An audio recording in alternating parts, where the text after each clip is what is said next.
Okay, I can see me now. Yeah, I can see you too. Oh, Amazing. All that elevator music is all gone now. I know. Like that elevator music always makes me feel really awkward. Like, when you sit in an elevator, you're just like trying to listen to the music and you're like, I'm trying to jam to this, but this is so bad. I have never stood in an elevator where it's the dancing You've music. never? Like, when it's awkward, when it's like two of you. It's even more awkward when it's just silence, actually. I don't know if I prefer it Music silent. or the silence. Well, thank you everyone for joining us.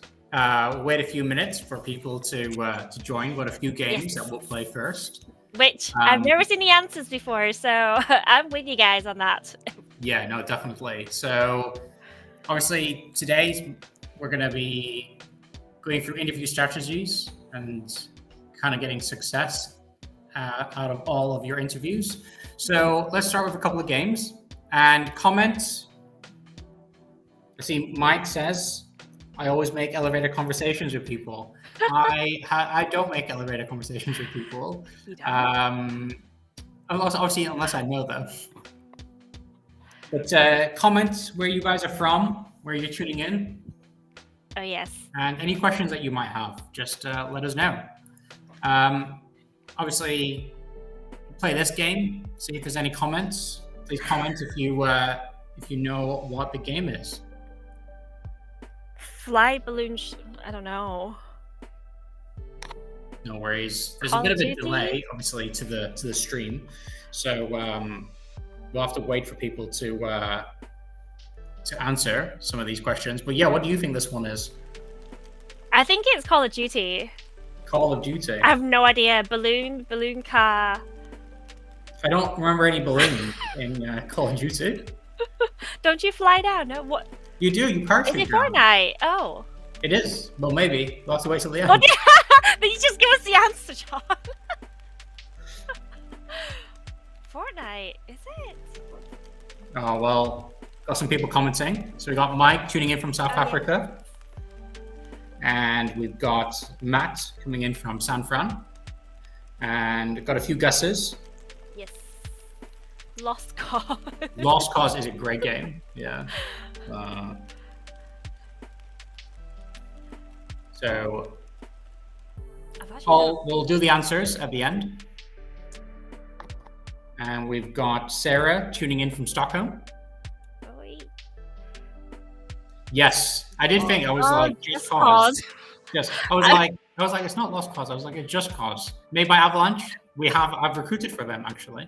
Helped a lot of people in both the New York, former New York, and the Sweden and Malmö office actually. Oh, this one I can guess. This one's easy enough for me. This one easy enough. This one is during November. I usually get called this person as a hint, little tip. Mario. Maybe I'm not giving answers till the end. We've got Ali joining in from Iran. Yes. Hello there. And here's another one. Hi, Sarah. What's this one? Cow, cat, mushroom, banana. I know this one. Every gamer should know this one. So what game has a banana in it? Every game has a banana in it, yes. Super Mario Bros. What else? Oh, we have Sarah tuning in from Avalanche actually. Hi, Sarah. Me too.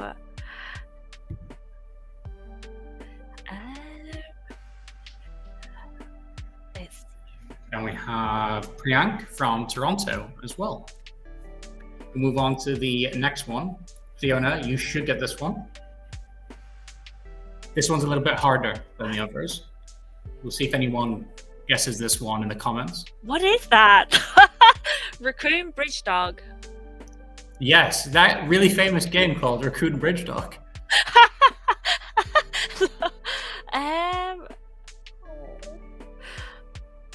Guess the game. What is? And Sarah is tuning in from London. I think I know what this is. I'm going to be headed down to London in 2 hours' time. I'm based in Leeds at the moment. So is Fiona, but she left me in the office on my own. I did. I have a better chair at home. You see, it's more comfortable. That is a good chair. I did tell you to buy that chair. You did tell me to buy this chair. You did. Yeah. I would have got a different one, but. So nobody's guessed it so far. Did anybody guess it? Sly Cooper. Crash Bandicoot Crash is a better Bandicoot's guess the than guess. yours, Fiona. Your Raccoon Bridge Dog game. Just jealous that you're just jealous that my guesses are so good. All right, so let's go to some of the answers before we get started. Okay, you guys got Fortnite right. Yeah. And Mario. More people got Fortnite. Animal Crossing. It's Animal Crossing, yes. The dog in the end threw me off. Yeah, well. What is that dog doing there? I don't know. I didn't make the game up. But yeah. So most people got the first three. The last one's a little trickier. I don't know Sly Cooper. Resident Evil, yes. Yeah, that would be it. Actually, Raccoon City, yes, with Resident Evil. That's a really great guess, Matt. Okay. Let's get going. Is there still elevator music going on? Yes, there is. Yeah, you're not hallucinating, Matt. Yes, I was like, the elevator is not. We've got Nick on the back end development side of things. Maybe she'll tune that down a little bit or turn it up depending on how the conversation goes. Yes. Someone got Animal Crossing. Yes, they did get Animal Crossing. Okay. So probably best place to start is introducing ourselves. So thank you for everyone for joining us today. Keen to get started and help everyone with upcoming interviews. Obviously, my name's Jon. I'm head of research and tech at 1111. Mm-hmm. I've been recruiting for over 10 years, and I've helped countless people all over the world in gaming and in tech and in lots of different industries get ready for their interviews and interview practice. I'm a big gamer myself. I'm slowly picking up the courage to play Elden Ring DLC. Fiona, do you want to introduce yourself? Yes, so I am Fiona. I've been recruiting for about 5 years, and I am the partnership account manager at 1111. I am a gamer, but according to Jon, like Sims is not a real game. But I have so many Sims packs, like I just need 5 more, and like I have the full thing minus all the kits. But Sims is a real game. But the amount of times that you play it, it's more like a second family that you have at home. 700 hours, like that is pretty intense. That's 700 hours over 5 years, though. That's still pretty intense. You probably spent more time with Sims than certain other members of your family, actually. That's probably true. Probably true, but no, pretty funny. I mean, I remember playing SimCity as a kid. That's not a real Sims. That doesn't count? It's not a real Sims. Like the Sims, the Sims is the only Sims. If you think SimCity is a real game, and you remember SimCity, please comment and let us know. Yes, let us know if Sims is a real game. Yeah. So let's get started. Yes. So little overview. Yep. So today we're going to cover off like some points to kind of get you to kind of interview really well, and also some techniques to kind of like help you kind of through the whole process of preparing as well. So that would include the pre-interview, during the interview, what to do at the end, and some general advice. And Jon and I are going to share some horror stories as well, which are, we kid you not, like they it's just never let them guess your next move kind of situation. So that's going to be fun. So Jon, why don't you just take it away with the first slide? Yeah, definitely. So, I mean, the whole idea behind interview preparation is it's okay to feel nervous. Everyone feels nervous going into interviews, no matter if you've done 1, 20, 30, if you've been doing them your whole life, if you've been teaching interviews. I'm sure that if I ever had, any more interviews or going into interviews, I'll still feel nervous, and that it's okay. And that's the first thing. But preparing, you want to make sure you don't look like this meme, basically, when you go into some interviews. So Fiona, let's get started with this quote. We thought, was it an intense quote? But then we thought, no, it hits the point. No, it's very true. If you fail to prepare, you are prepared to fail. And that's so true for like, a lot of the kind of interview kind of preparations as well. Like, yeah, I'm ready. I was like, but how ready are you? A few of the things that we're going to want to point out just right off the bat is kind of these 4 points. First thing, research in the company. Now, obviously, as in the games industry, it's easy to do this. You find out what games they're making, you can look up the studio kind of history, any articles, any kind of gameplay demos, and that's just to obviously give you an idea of kind of what kind of projects are you walking into.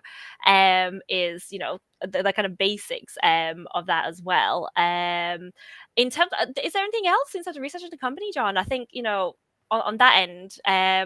Yeah, I mean, researching the company, knowing the games that they've made, the games that they've developed, but not just the game. Like, for example, if a studio has recently released a game, you should know. If they've won an award, you should know by going into that interview. So getting as much intel on the game studio, and even if you're interviewing outside of games, you want to do your research. Just make sure they've come up in the news. One good tip for doing this is companies are usually quite active on their LinkedIn pages. So if you just go onto their LinkedIn and just scroll through the posts that they've done over the last month or so, and you can get a better idea of what they're doing and a little about their history as well. If you get the chance to play their game, but obviously being able to do that might not be an option for everybody, but obviously the amount of games that are out there and the cost involved. So if you're interviewing for a studio and you haven't had the chance to play the game, check it out. Check out some streams. I'm sure there'll be some people playing it on Twitch, or there'll be people that have uploaded tutorials on YouTube. It's definitely something that we've recommended for people to doing, and it's made them feel a lot more comfortable, and they know what they're talking about as well. YouTube is your best friend Yes. as well. So I do just kind of like watch them a little bit on that. The job description. Now, most studios do have job descriptions, albeit I understand some don't if the position, hasn't been publicly put online, which is completely fair. The job description itself will give you a good idea of what questions to ask as well. Now, obviously, if there's anything that you kind of want a little bit of clarity on, what you'll actually be overseeing, because albeit they are a bit vague sometimes. So do ask questions kind of Yeah. But what's important as well is obviously knowing your CV and how your CV relates to the job description. So typically what I do is I take the job description and I highlight maybe 4 or 5 important points, the bits that stand out the most. And then I go back to my CV and I make sure that there's aspects that things that I've done that correlate to the job description. So I know that in the interview, I need to bring up these five points about my career history, because those are the 5 points that are going to hit home, as well as sometimes terminology. Some recruiters are, I wouldn't say waiting for you to say certain phrases or words, but for example, if you are a real-time rendering engineer, and maybe you're interviewing with an internal recruiter that's new to the industry, they might, if you keep on saying I'm a graphics programmer, they'll be like, oh, well, they don't have any real-time rendering. So obviously just makes things clear. Think about who you're interviewing with, and take the basics really more than anything. And I think highlighting some of your accomplishments is quite key. Yes, this is. I mean, what I would say is when they're asking you, how much do you know about kind of your own career? Like, you should know, what you've done well and what you want to highlight to kind of show them, hey, I've done this before. This is why I feel like I'm good for the job. It is so hard to think of accomplishments sometimes as well. Hey, Samina.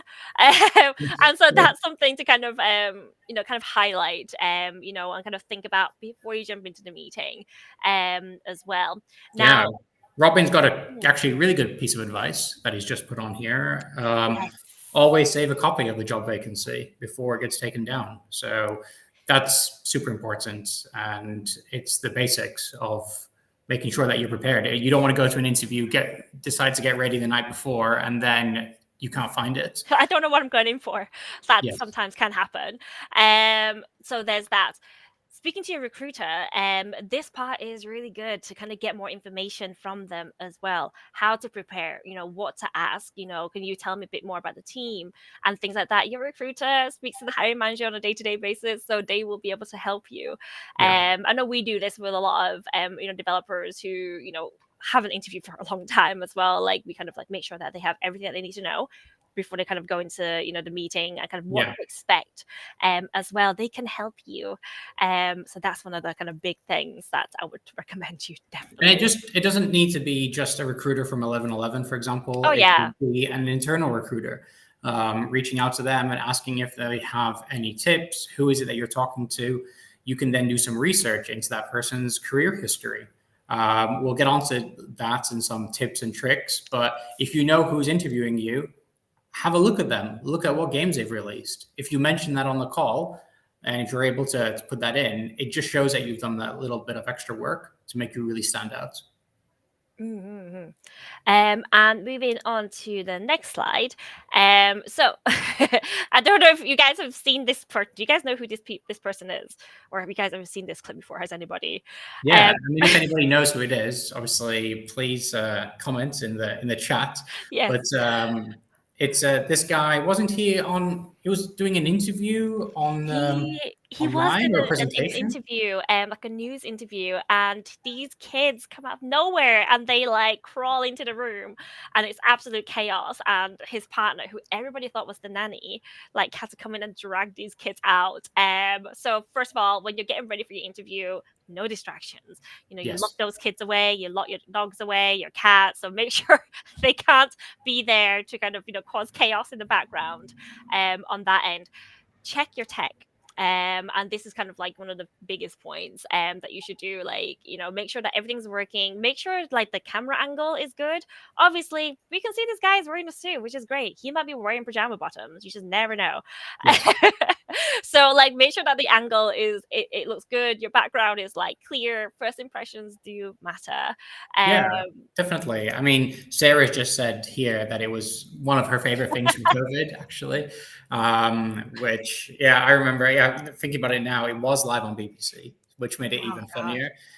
There's a lot of these things about interviews, and I think it's important to understand that with the rise of interviews over the last 3 to 4 years, really, that are more online based. I mean, they did happen beforehand, but nowhere near as much as they do now. It has replaced a little bit of the preparation that people used to do. So, Fiona, you might not remember. Actually, Fiona, you're only a month younger than me, so you will remember.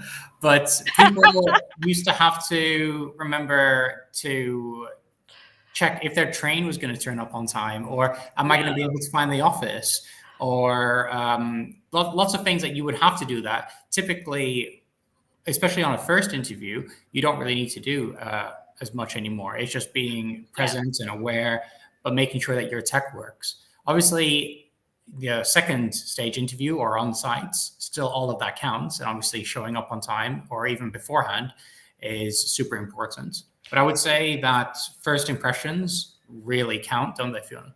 They do. I mean, sometimes, especially studios, I mean, if they're local to you, like they sometimes for the final interview, they invite you into the studio to meet everybody. By all means, first impressions still matter. So, like, try not to wear like a super wrinkly t-shirt. Like, try to brush your hair, look clean. And obviously, like that is, if you go into kind of like the in-person kind of conversations. So that's I would say like is less common these days for sure, but definitely still really important. Now preparing for interviews as well. Practice does make perfect. Now I don't know if you do this. I used to do this with my coworkers. My coworkers. Well, that'd be weird if I did with coworkers. Then they'll know I'm looking for a job. But with my ex coworkers or like even just friends or family, just practice with them the questions. Like Yes. help them check your tech, and make sure everything aligns. Like make sure like everything looks clean in the background as well, and it does also help you kind of formulate your answers a little bit more, which we will go on to in a moment. Yeah. Um, I and would one, say it. Sometimes people don't do this because they'll think my friends don't know anything about VFX oh or yeah, tech design, so how are they going to help me prepare? You'll be surprised. Like you might be doing certain things, like saying a lot, or yeah, like true. Fiona, your thing with not blinking. Oh yeah, I was like staring into the soul of one of the interviewers when I was looking for a job when I came back from Japan, and like I'm pretty sure I'm pretty sure like I like made him sweat a little Yeah. bit. So like try not to do that blink. Make sure blinking is definitely 101 of how to interview. Oh, but they tell you to maintain eye contact, so like that's what I'm trying to do. Yes. Now one other thing is ChatGPT. We can't stress enough like how actually how you can kind of use this as well. We do also have a bit of resource at the end of the presentation, so you can take that away, have a Yeah. look. But And it Chat, basically gives you some prompts on yes, how to use ChatGPT to help you prepare. So, and the way of using chat is you're not going to basically mimic what it tells you because you just sound like a robot because you need to humanize it. But what it can do is it can tell you how to phrase things in different yes, ways. So personally, sometimes I know what it is what I want to say, but I'm not sure how to say it. It's like that quote from Joey and Friends when he's oh like, yeah, it's not what you said, it's how you said it. how you say it. And I think that is super important on interviews as well, just being aware of how you're communicating and what it is that you're kind of how Mm, you're coming across with maybe just some of the words that you're picking more than anything. And chat can give you multiple alternative. examples, yeah, of how you can do that. And we'll get onto that in a little bit at the end. But like Fiona said, at the end of this, and we'll be sending this out to everybody, Mhm. is there are some tips on how to use chat to help you get ready for an interview as well. Yes, and there are always set questions, and so Yeah. we are going to cover off a couple of questions. The first one, tell me about yourself. This one is actually super hard. Like the easiest questions are the hardest to answer, but a lot of people when they get asked, tell me about yourself, you don't start from when you were a baby or when you were in a room. You should tell your story, and you should think of something memorable, and obviously kind of like link it back to the position itself.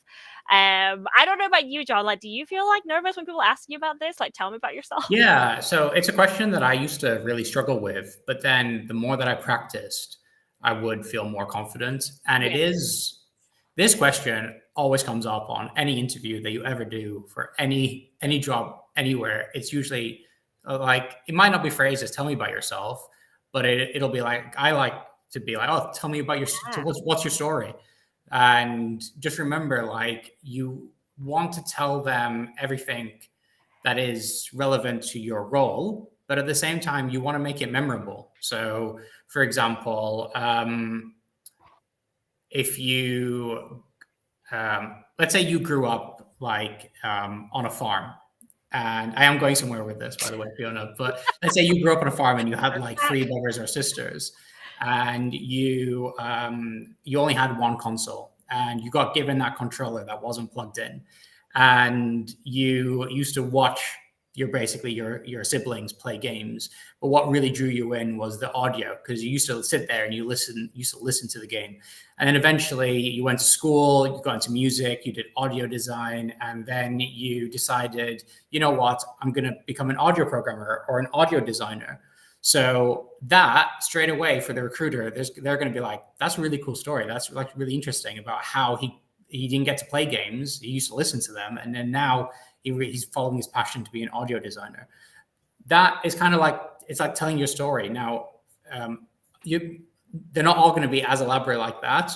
Obviously, that's made up, but at the same time, I would say it's something memorable. It makes you stand out, and you want to finish on why it would be a great opportunity. So that audio designer might be interviewing for an audio design role, and then be like, "This opportunity will let me fulfill my dreams of what I've been wanting to do since I was a 5-year-old child, sat there listening to games." And that is going to really resonate with the interviewers and hiring managers. So I would say telling your story is can be practiced in multiple ways. You can practice this one with colleagues and friends. You can even practice this one with ChatGPT as well for it to come across the best way. Yeah, I mean, it also depends on kind of what level you are and kind of how you might want to answer. Like, if you're like a mid-level, kind of like, looking to kind of move on, learn something else from a different studio. I mean, highlight what you've learned so far and what you want to accomplish. Or if you're a senior or a lead, you can talk about kind of how you want to pass on your experience and grow the future of the games industry with the current position. So like this, there's always a way to kind of like make it a well-rounded answer so that there's a start Yeah. and an end to the story, or kind of how to tell you how to tell the interviewer about yourself. Um, in terms of kind of other questions, though, that requires a little bit more structure. We recommend using the STAR method. Now, Before we start on the oh, STAR method, really quick, okay. we probably should highlight this picture because I thought you found it, but I Oh, thought it was yeah. amazing. So, how would you describe yourself verbally? But I've also prepared to dance. So, top tip: obviously, don't dance in your interview. Like, obviously, unless you're a dancer, I would say that obviously verbally is the best way to present yourself. I don't know how else you present yourself, John, but usually that's the only way Yeah, I verbally present is usually the best way. in So interviews. yeah, getting on to STAR. So yeah, do you Yes. want to teach us a little bit on how to use the STAR technique? Yeah, so the STAR technique is really good to kind of cover off any kind of like behavioral or situational based questions. So, what it does, it covers the details, it structures your answers, and it basically gives a start and an end to your story. So, S for situation, T for task, A for action, and R for result. And this is super useful for several questions. Obviously, it could be about leadership, it could be about a stressful situation, and this you can definitely prepare beforehand as well. So let's take a look at an example of what kind of question might come up. So the first example is talk about a stressful situation.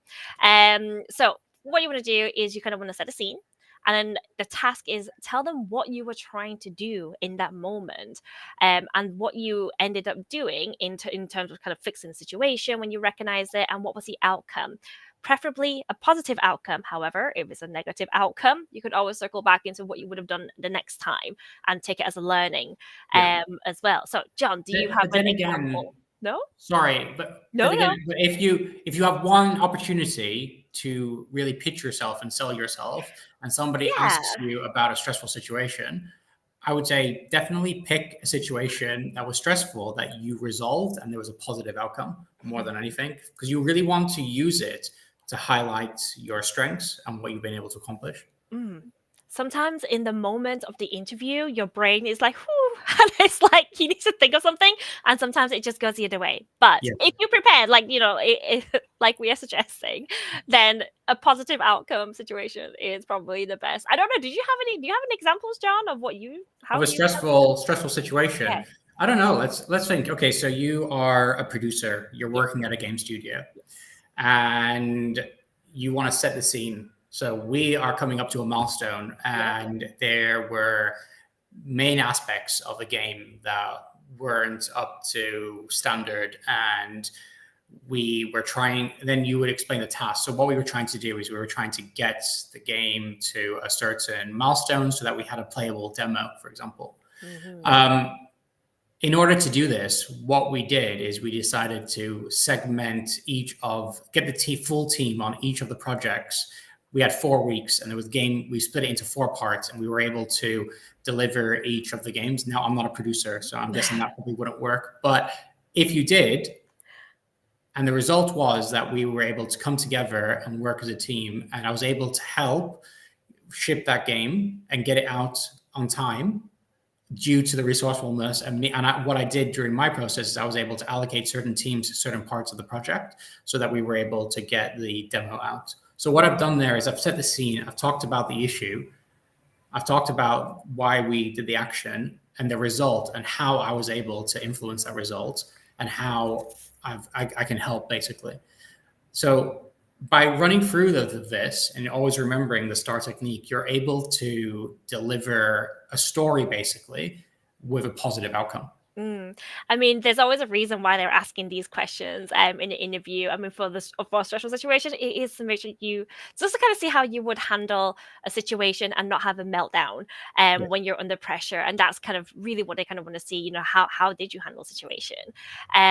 So this is very important that you kind of also highlight. Yeah. That you can stay calm under pressured. I mean, the ability to stay calm It's not under easy. pressure is amazing. highly prized in any industry Yes. and in any game studio. Like it's super important. You need to be like problem solution orientated and not problem orientated. And how are you going to deliver those solutions at the end of the day? Yeah, for sure. So the STAR method, fantastic for these kind of questions. We do have another question that Yeah, always comes this up. one We actually. could Wait, do a whole chat about this one. yes, and To be actually, we honest, have had so Mike actually had the did question ask about this this. question. Yeah. He said, "Question for the end: How do you advise we should handle discussions about salary and expectations?" So, Yes. Mike, here we go. So, first of all, it's important to understand that everybody asks this question, Yeah. but you can prepare for it and you can get ready for it. And it is a question that a lot of people do feel awkward about, but there is no reason to feel awkward about it. But it's the reason that you people do generally feel a bit strange answering this question is because they're not used to talking about money and talking about. Mm, They don't want to come across like they're just about the money, but at the same time, it is important to talk about it as well. So the first thing to do is do your research before the call. So whether that's chatting with former colleagues, people that you know in the industry, people that yeah. are in the same role but maybe working at a different studio, it might be recruiters, and doing your research online.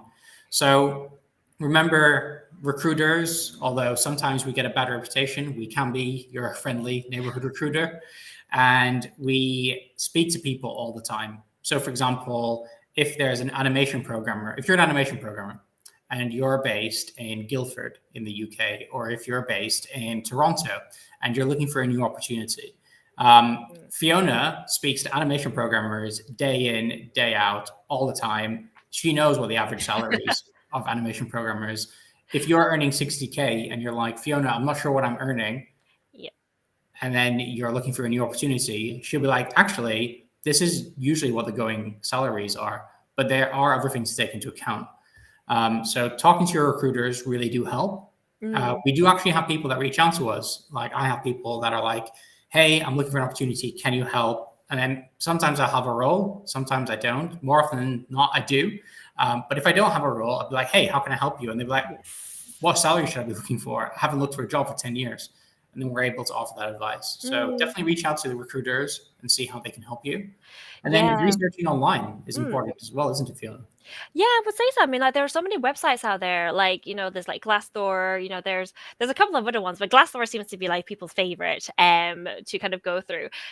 Take it with a pinch of salt. The numbers that you do see on Glassdoor, given the fact that people from different locations and different studios are going to kind of like come up with different salaries. So depending on their skill set. Ultimately, if you're a senior and somebody else is senior, just because the title's the same, what you're actually bringing in a team through the technical assessment, hopefully, um, they it might come up different. And so that's something else to take into account as well when you kind of do research online. And kind of making sure that you're aligning not just the numbers but also the benefits and everything else around and the opportunity itself, obviously. So those are things to kind of consider. Tax Yeah. is like benefits and bonuses, they all come into play on that end.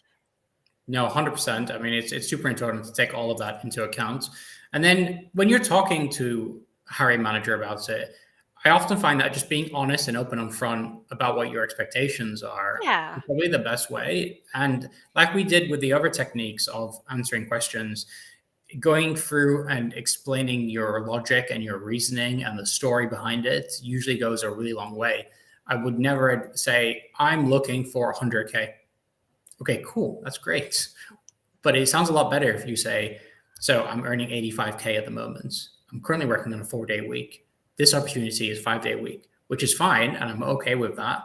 But it would be great if I haven't had a pay increase for like 3 years, for example. And this is a lead position and I'm currently a Mm. senior.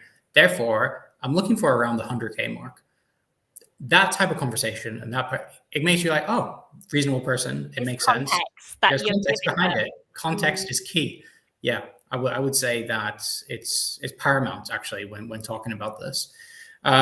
Top tip as well. Oh yes. Probably avoid bringing up the salary question until the interviewer does. So if you're in an interview with a hiring manager and you're talking and you're having conversations, make sure that you like wait until the very end to ask, or wait until they ask. Now, if you feel like it's probably not the right time to ask, it is okay to wait till the next interview. However, I would recommend that before you get to the final stage, before there's an offer, I would definitely try and have a conversation regarding at least letting them know your salary expectations more than anything. There's been countless occasions where I've spoken to people that are interviewing with a company directly, and they haven't spoken about money at all. And they've got to the final stage, and they've had the final stage, and they've been offered a salary, and they were like, hold on, I didn't know that you could only pay 50K. I'm on 70 now. And they'd be like, I've wasted all this time interviewing and all this time on these tests. So it's worth having the conversation, at least. It definitely is. I mean, if you're working with, I mean, well, not just 1111, but like if you're working with a recruiter, have that candid conversation with them. Yeah. Like, ask them, like, We can do that for you. exactly. We can Yes. take out the awkwardness for you, and obviously kind of like make sure that, in the background, we'll obviously kind of work with the team, kind of make sure everything aligns, kind of present the best offer to yourselves. So like, if you don't want to kind of delve into it yourself, no worries. Ask your recruiter. In-house recruiter usually is, sometimes they'll cover it off in the first conversation, which is perfectly fine. But if they don't cover it off and you're kind of like, a little bit kind of like unsure whether you should continue because the salary might not match up, ask your recruiter. We're always happy to kind of have this conversation with you and help you out here. Definitely. The other thing, Yeah. like, and this goes for specific tech interviews. So Oh, if there's yes. any programmers on the call or that are going to be watching this later, then please reach out and we can help out with this bit also. But with live coding and tech questions, Fiona, do you have any tips? If I was a programmer and I was going in for an interview, what would you advise me?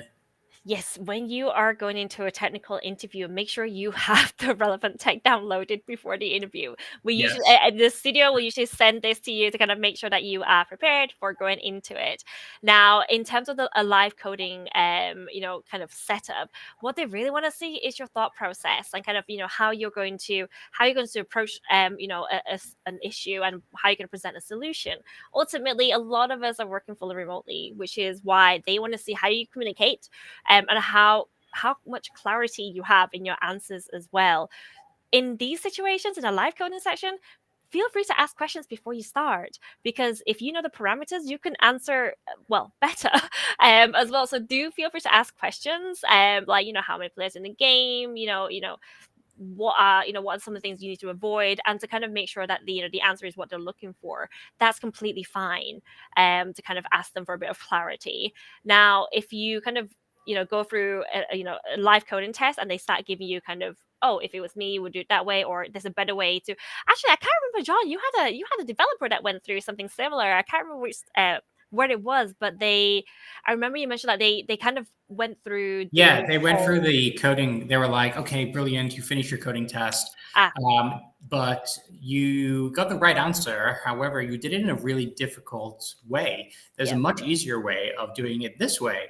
And the programmer turned around and was like, well, I like a coding challenge, and I always try to focus on the difficult way, and I'm probably always going to do it this way.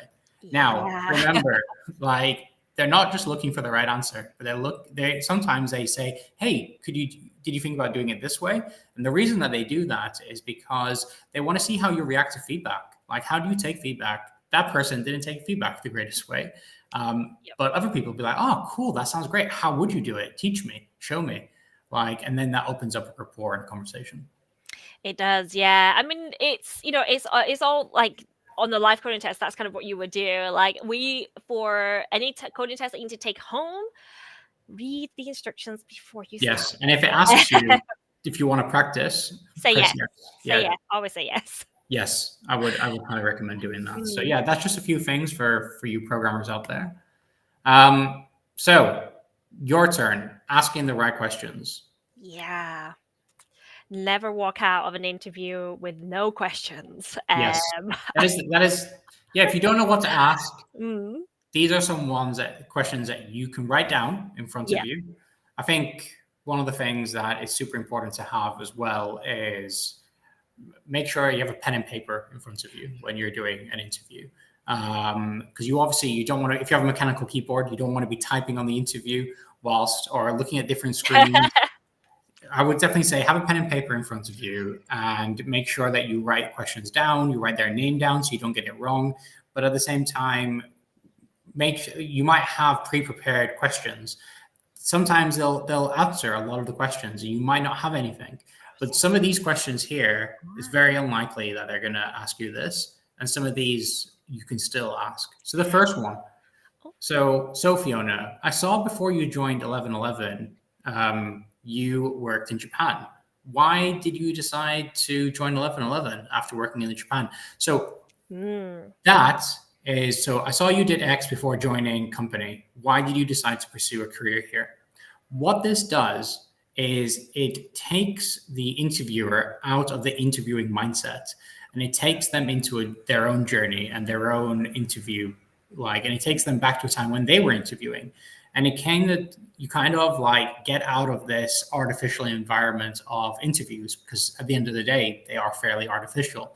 So it takes them out, it puts them in your shoes, it gets them to talk a little bit about themselves. So Fiona might be like, so I worked in Japan and then I wanted to do this.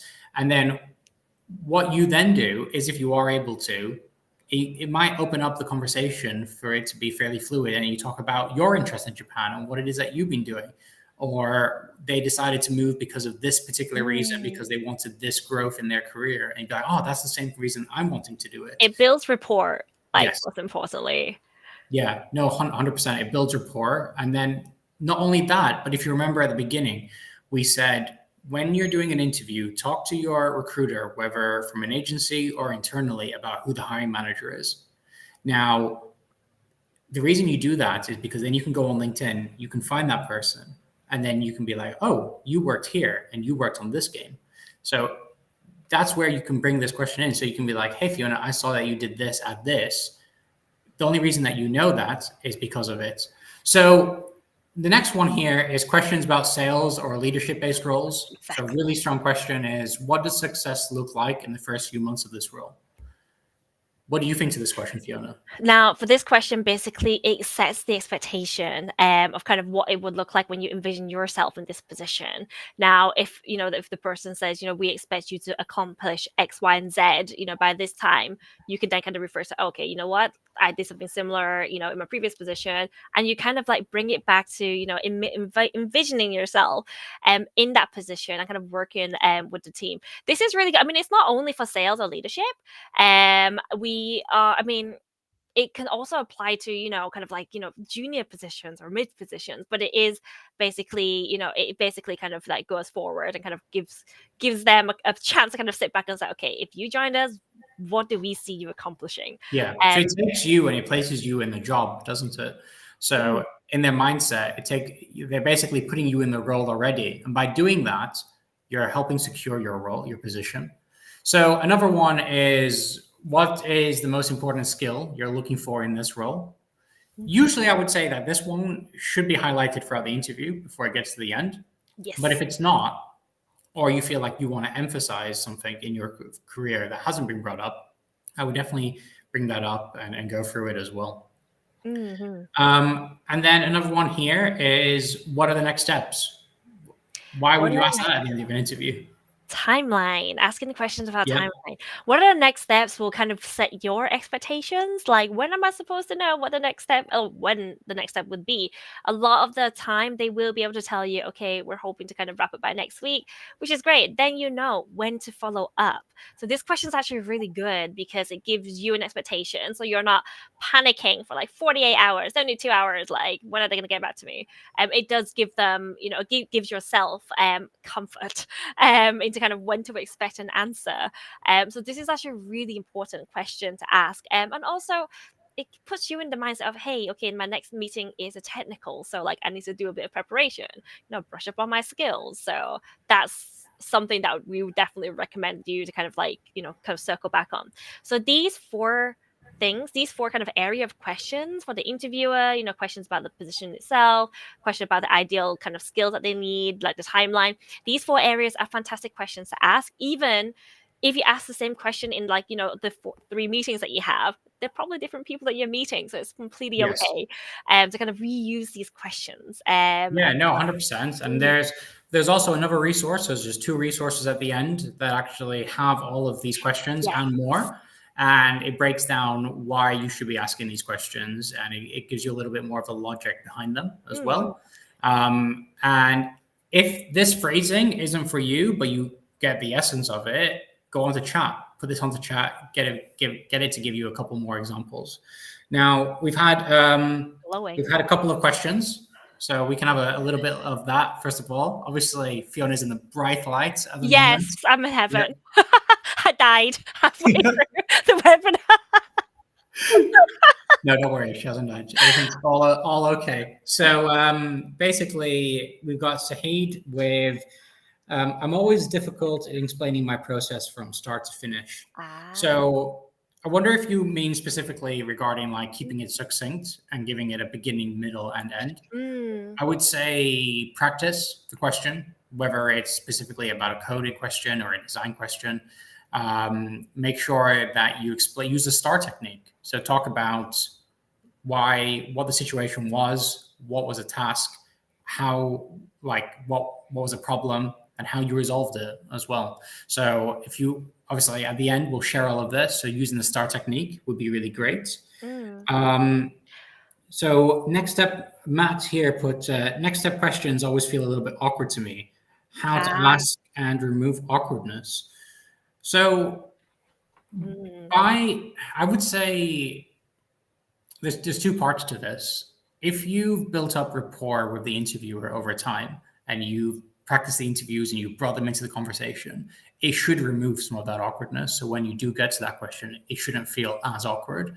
However, if it does still feel awkward about what are the next steps, the best thing that I would say, and it depends on how comfortable you feel, is I would typically go in with like thank you for your time. I've really enjoyed it today. It's been great learning about this opportunity Mm. and yourself and your experience of the studio. I'd love to talk to more people, or I'd love to join your studio or the opportunity. Just curious what the next steps are like. And if you just phrase it a little bit like that, sometimes it comes across a little bit softer. Fiona, what about you? How would you answer that? In terms of kind of on that, just to kind of circle back to how I do it, when I work with a lot of developers, like generally in my first conversation, I already kind of brief you on the stages so that you understand kind of how Yeah. many stages there are. And that's one thing that, if you do work with a recruiter, great, ask them. They should know this. They should know this. They should be able to kind of help you kind of prepare and have a good idea. Because if we say it's a 4-stage interview, you've got a timeline of like 4 to 6 weeks. So this I would always recommend either to your recruiter if you want to take away the awkwardness. But if you do want to kind of ask in the meeting, by your like John's way of asking is perfect. Like Yeah, I it would always. depends on how you feel. But I would say recruiter interviewers also feel awkward as well. It's not just you that feel awkward. Recruiters and interviewers and internal managers. It's not like there's like a power dynamic shift that you think about it, and it's always like, oh, the person that's interviewing is in control, but they're also what they have an objective. They're in there because they want you at the end of the day. So the fact that you're asking about what are the next steps, it also shows that you're interested. For Yes. me, like if I'm interviewing somebody and I'm like, okay, cool, we've wrapped up, and then they're like, okay, cool, see you, bye. Like I'm like, wait, are they interested? Like Yeah. they haven't asked what's the next steps of what we're doing. So I think it is important to ask what's going, like, what do we do moving forward? Mm. Yeah, for sure. Cool. Okay. I mean, this final bit, in terms of kind of general tips. Now, this is it is very general. But let's just talk about the facts that with the guidelines and on what to wear, like we mentioned in in-person interviews or even Zoom interviews. Yeah. And if Um, anybody has any tips that aren't oh on yeah, here or feel free ones to share that you them. think are really great that you've had before, please share them in the comments. Um, what to wear if it's a corporate, a startup, remote. Luckily, in the games industry, usually we can be pretty casual, but make sure that your t-shirt doesn't say anything offensive. That's Yes. also very important. Showing up on time and don't be late. Albeit sometimes it's really hard to kind of, be on a Zoom call on time if you kind of, you can't find the link sometimes. That happens to me. Yeah. Or I've also been sitting in the wrong room before and waiting for 5 minutes, like, where is this person? It turns out I was sitting in the wrong link. Yeah. If So you are sat in a room, by the way, for an interview waiting, and you're there for a couple of minutes and nobody's joining, send an email.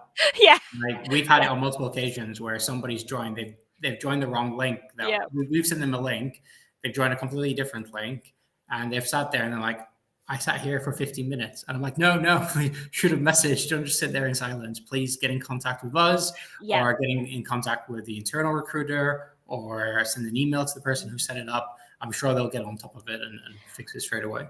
Yes. The other thing is interviewer's name. This is where the pen and paper really is handy. Don't get the interviewer's name wrong. John had a really good one. Like he had a developer's name wrong for ages. Oh yes, this is a funny story, and Sabina will remember this story. So there was when the first time that we started, there was a technical director actually that I helped place in a studio in London, and his name was Gareth. And I worked with him for 6 weeks to help him find this opportunity. And at the end, it was all great. And then I can't remember the reason, but then Sabina spoke to him.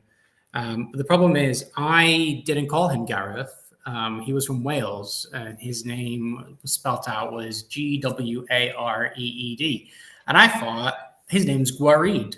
And I'm going to call him Gwareed the whole time for 6 weeks. And obviously, he felt maybe a little bit too embarrassed for me, so he just let me roll with it. And then he told Sabina. Sabina called him up and was like, "Hey, Gwareed, I've never heard a name like that." And then it's like, "It's Gareth." So that taught me, if you're not sure about somebody's name, there's plenty of websites online to be able to put somebody's name on. So I would say, yeah, top tip. Don't be shy to ask. Like it's a good icebreaker. Like Sayoben is one that I have never heard of, and it's Siobhan. And it does get awkward. So names. Try and ask, and get the correct pronunciation if you can. Now, body language. This is the part where I was staring too deeply into my interviewer's eyes once. It's important to have eye contact, but Blink. it's also blink. But the posture and kind of the nonverbal cues in an interview is really important. Yeah. I'm a very handsy person. You guys have probably seen me wave my hands around. Like that's just how I like to talk as well. So Like she's conducting an orchestra. yeah. I'm like, follow me in my conversation. Look here. So it's really important, to kind of have that. So try and relax. If you are doing it in person or if you are, doing it online as well. Very end, follow up with a thank you message. And so this is just kind of the thank you message itself. If you don't have the person's direct contact, feel free to pass it on to your recruiter or LinkedIn. Yes. I've done this before previously. When I was in Japan, you just say a quick thank you, great meeting you today, and you have a new connection. And you never know when you might kind of bump into this person again. So it's always kind of good to kind of have this etiquette to say thank you as well. We've had a couple of questions. So Heath followed up with his question, and it wasn't necessarily about how to answer the question. He said here. It was explaining my case study too fast and trying to reach the end quickly as possible. Plus, it seems like I'm waffling where I always end up to. My answer might seem a little bit basic, Sahid, but just record yourself and listen to yourself back. And if you think to yourself, I'm waffling, then record, or you send it to a friend or a colleague and be like, hey, I've answered this question. Do you think I'm waffling? Because I think it's very normal for people to think, I'm waffling. But if you actually think about the time, something that you might think, oh, I've been talking for 5 minutes might only be like a minute and a half or 2 minutes. So yeah, I would definitely recommend recording it, sharing it with a friend or a colleague that might know that you're interviewing, just to see how it sounds. So I would definitely recommend doing that. Yeah. And then the other one here question is it bad to move your hands during the conversation? Not at all. No. I would say like doing, yeah. So if you're just animated with your hands and you're talking, that is totally fine. Part probably don't like, I don't know, brush your hair Yeah. during the interview, or I don't know, like stretch. Like if I was doing an interview and I got asked a serious question and then I sat back and I was like this and I was like, people might think, Oh. okay, what is going on? So take that all into account. You see how I'm leaning forward, or like Fiona's leaning Yes. forward and we're there and we're talking. You don't really want to do an interview with somebody where they're leaning back and they're like, you need to take all of this into Far consideration. as way as possible from the interviewer is not a good thing. Yes. Be close, but not too close. Yes. You don't want to be too close because then you're like, okay, what's this person? What are they looking at? You comfortably close, I would say. So I would say it's really good. And then Nick, she always waves her hands.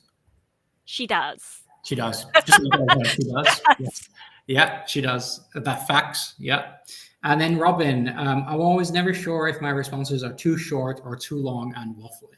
So yeah, same thing as Sahid's question about your responses and how they come across. Interview practice, record yourself, listen, share it with people.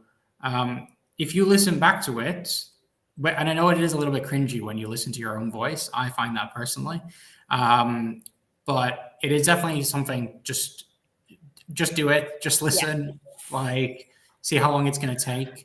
Like when How long, it depends on the question. It's hard to say like a question should take this amount of time. But I would say if you are in an interview that lasts, let's say it's a 45-minute interview and they ask you a question, keep an eye on the timer. So, for example, I know, that we've now been on this call for 54 minutes and we've got a little bit left, so we might overrun. And Fiona's there saying, hurry up, hurry up.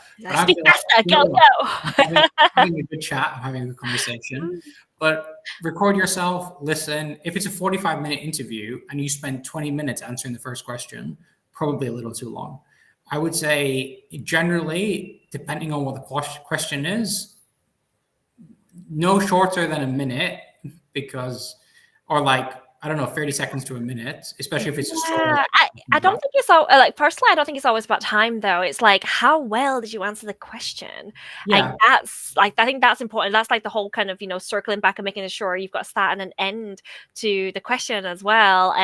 Just when I lived in Japan for a while, and when I used to kind of practice, because I was teaching, I had a time limit of kind of what to say. And practicing, as cringe as it is, but making sure that you're asking the right questions and making sure you're answering succinctly helps with the time management as well. Like, it doesn't matter if your answer is long, if it makes sense, if you set the scene, if you kind of told them what you did, if you told them the ending, like that's perfect.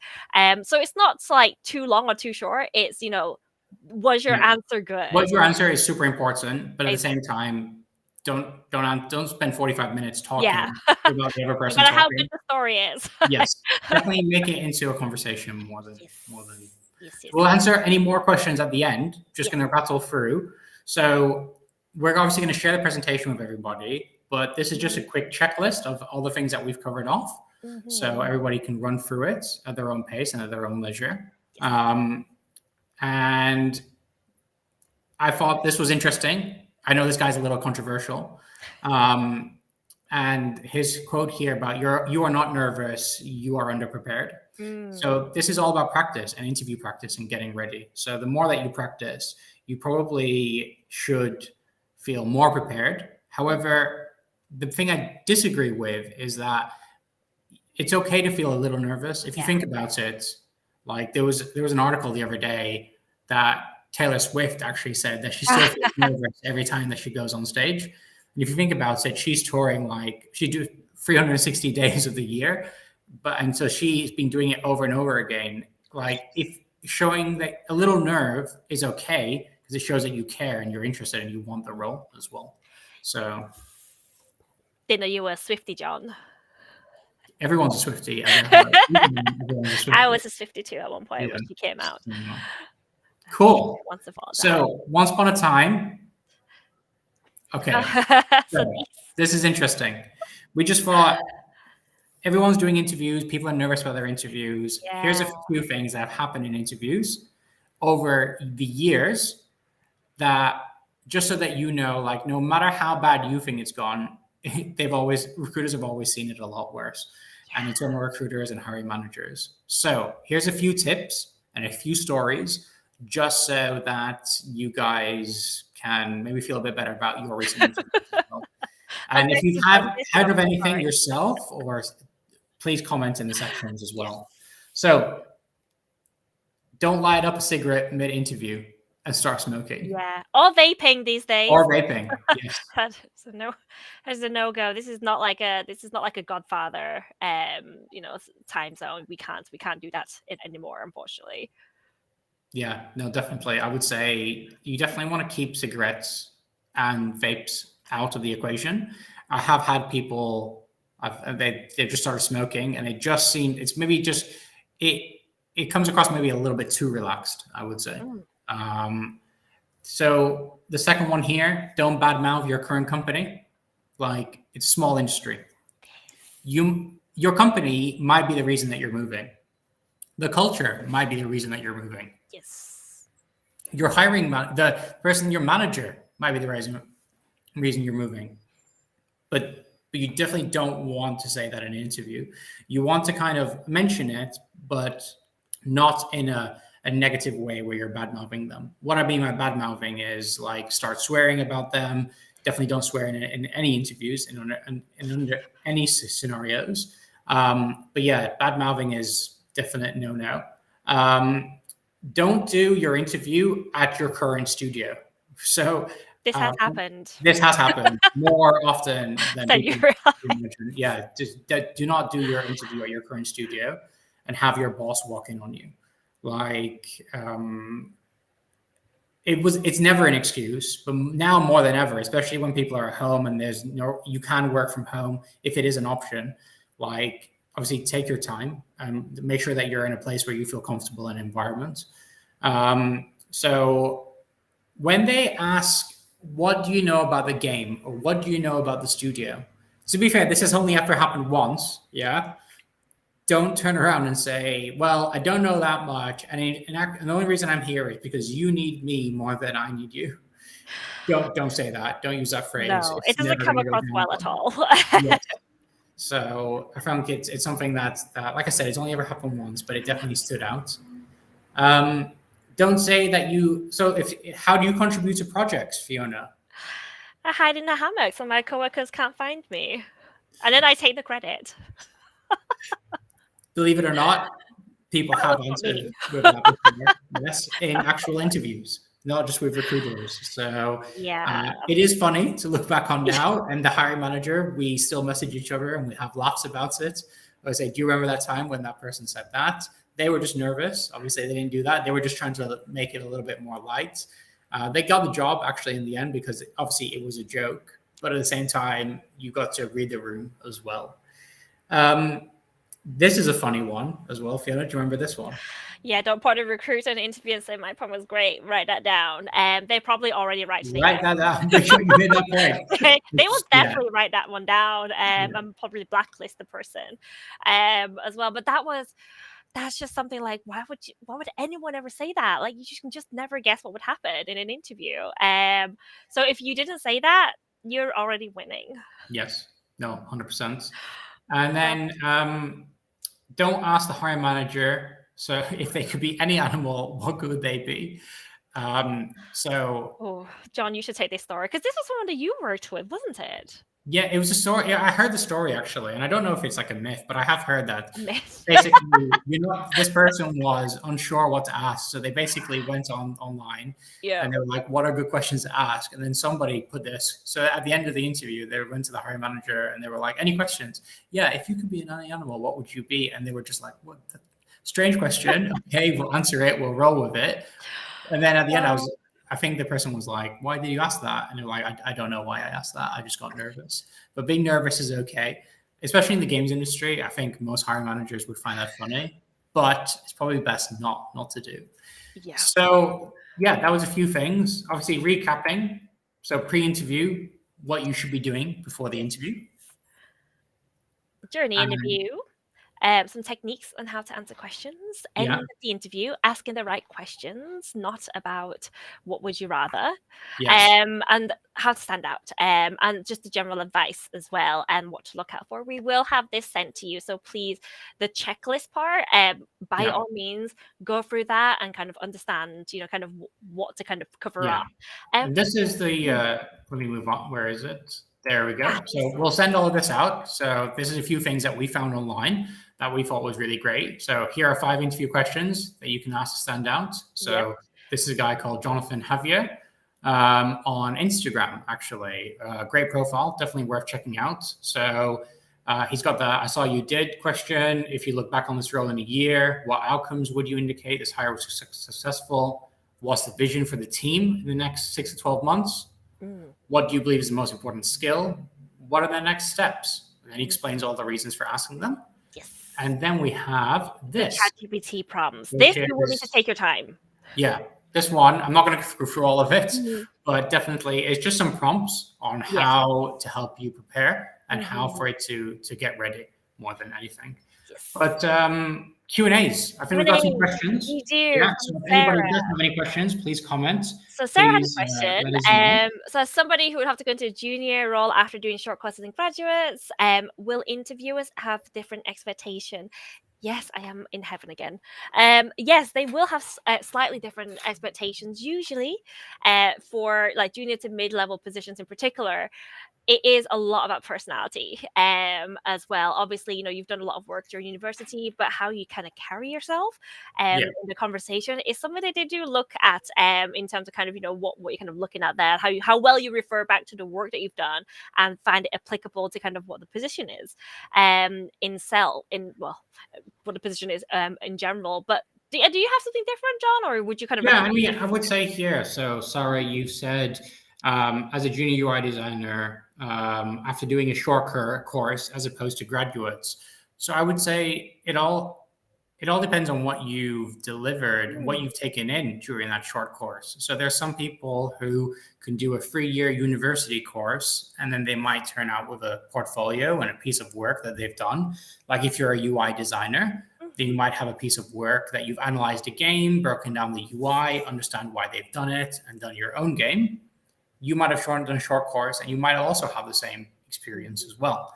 But if you're finding that you're looking at other graduates out there and you're thinking their portfolios are a little bit like larger, or they've got maybe 3 years more experience than you have, depending on how long your course is, I'd recommend like looking at maybe expanding your portfolio.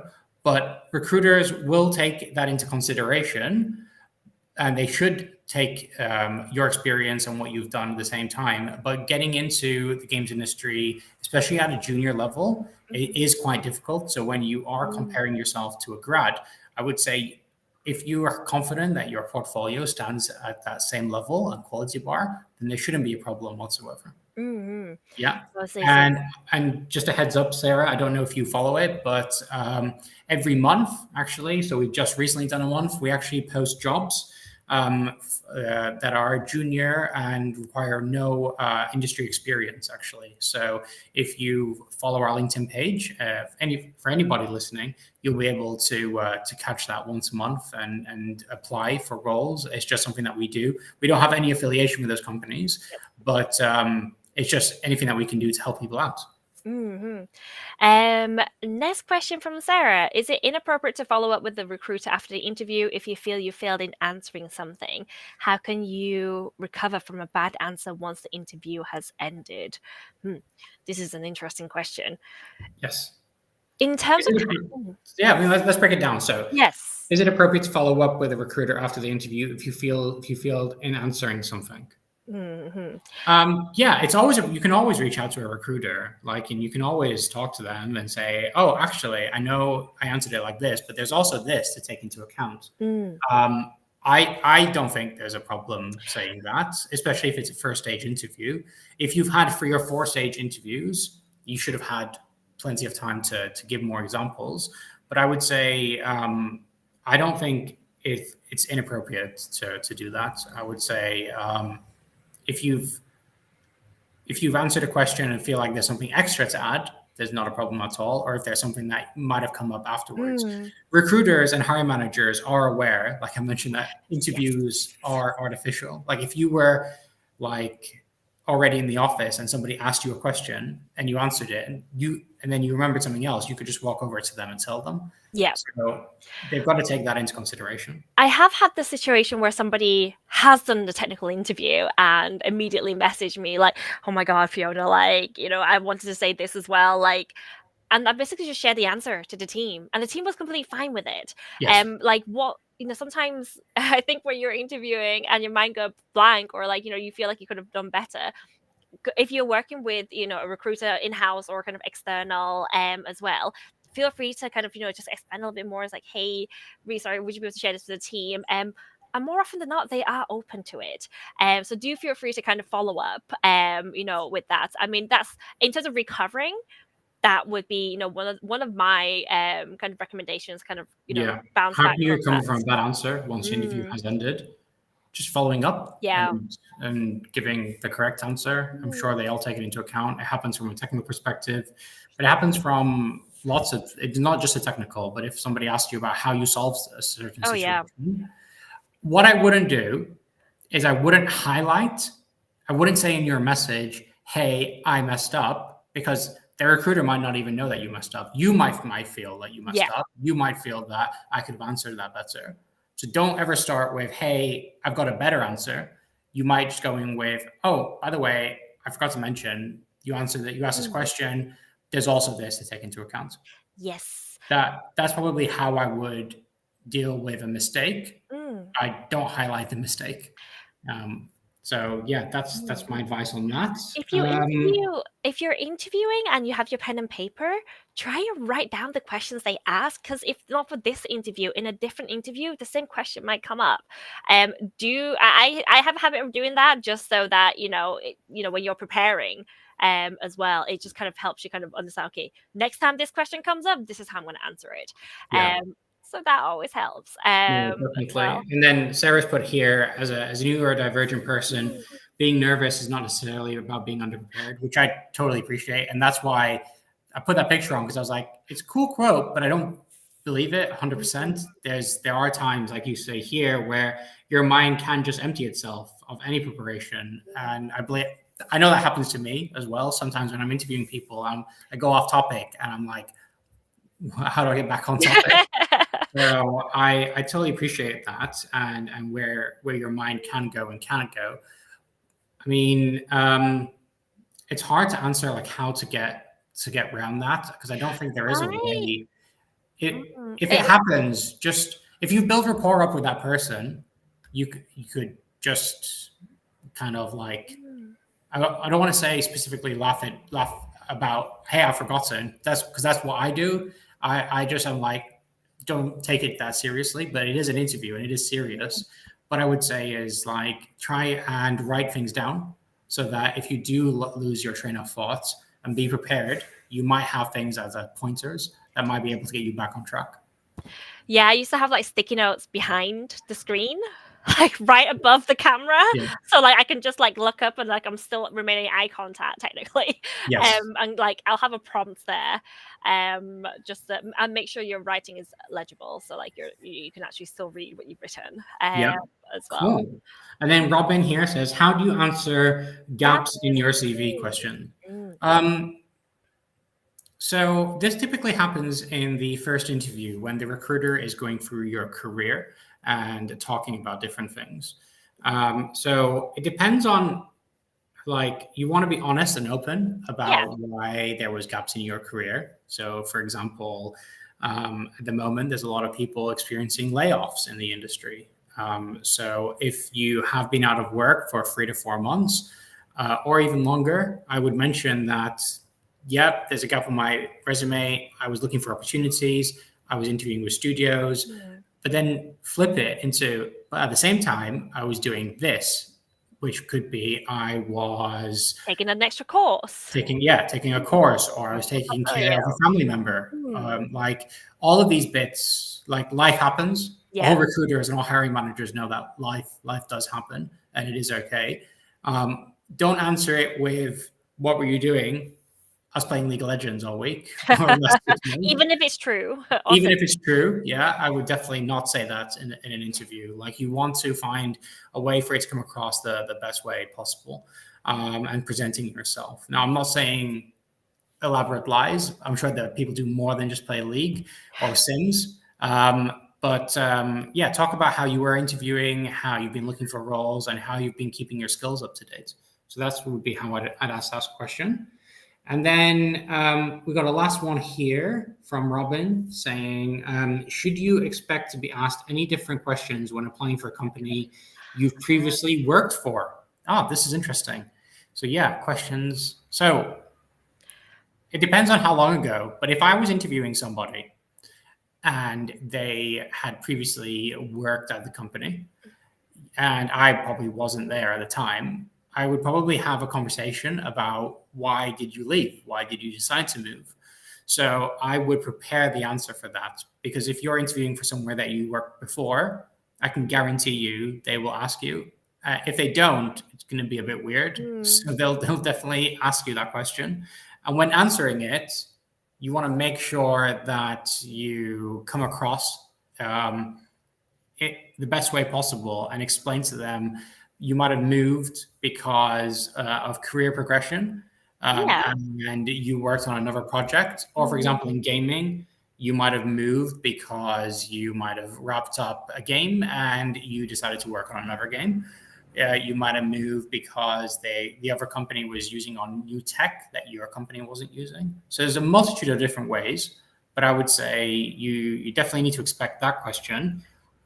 Should you expect any other questions, Fiona? I'm not sure what else they would ask if you were. No, I mean, essentially, if it's been a while, let's say it's been like 6 to 12 months, they want to know what you've been up to Yeah, as well. So like, just the comparison, like, yeah, what have you done since then, to improve yourself? Highlights the good things. So this is where the accomplishment part comes in as well.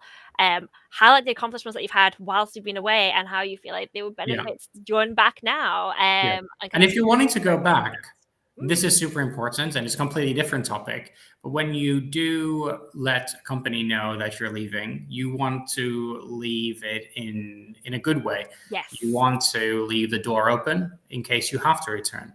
So, I mean, if you get an interview with a company that you left recently or over the years, I would say the fact that they're wanting to take time out of their day to catch up with you and have a conversation means that you have left the door open in a positive way. So I wouldn't be nervous about going back to a company. In fact, there's so many studios out there that have people returning to them because they yes. sometimes think the grass is greener on the other side, when in reality, sometimes the grass is greener where you water it, really. And you just need to like take that into account, is that people will take kind of, it might be a mistake that you did and you'd be like, hands up, I thought it was going to be better elsewhere. I'm going back 3 months later because no, it wasn't better. I don't want to join. And they'd be like, great, we don't need to hire someone else. We know Yes. you're great. Come back and join us. That does happen. Okay, so I think those are all the questions. I So think that's all the questions. I yeah, think that's everybody that's asked us. Well, it's been great chatting to everybody. indeed. And if you do want any support or tips on interviews, please get in touch. So you can get us on LinkedIn. You can contact us on email. Yeah. We've got a type form on our website. You can message us on our inbox on our LinkedIn page. You can find Fiona's Instagram account and message her. If So you can find it, if you're if you good can at find it. talking. So yeah, definitely reach out to us. Let us know. We're here to help. And if you're looking for new opportunities and you've not spoken to us yet, please let us know. And if you're watching this and you're looking to hire and you're looking to grow your team and you're looking for somebody to join you, then just take into account that if me and Fiona are preparing your candidates that we're sending over to you, they're going to be fully prepared. Better than No wild cards. there can be no wild cards, and we can obviously get things moving for you. So I think we've got a last question that's come in. Let's see. So Priyank got a question in. What are some key strategies or tips to ensure that my resume stands out and gets selected for an interview, especially in competitive fields like game development. So I feel like, how do you get your CV to stand out? I think the question is, how do you get your LinkedIn to stand out more than anything? So the guy here actually, yes, this guy, this Jonathan Javier. So he does a full thing on his Instagram account about how to make your LinkedIn pop. Really, how do you make it stand out than others? In terms of your application, how do you make it stand out? You want to obviously highlight the successes that you've had. And if you're a programmer, like you mentioned, maybe you are, yes, a creative game developer. What you might want to do is have links to your code or your portfolio so that people can see the quality of your work. So I would say that's probably the best way to stand out. I would say so. I mean, a lot of times, like if you do need more help, like feel free to message one of us. We're happy to kind of look through your resume as well. Obviously, kind of give you some pointers.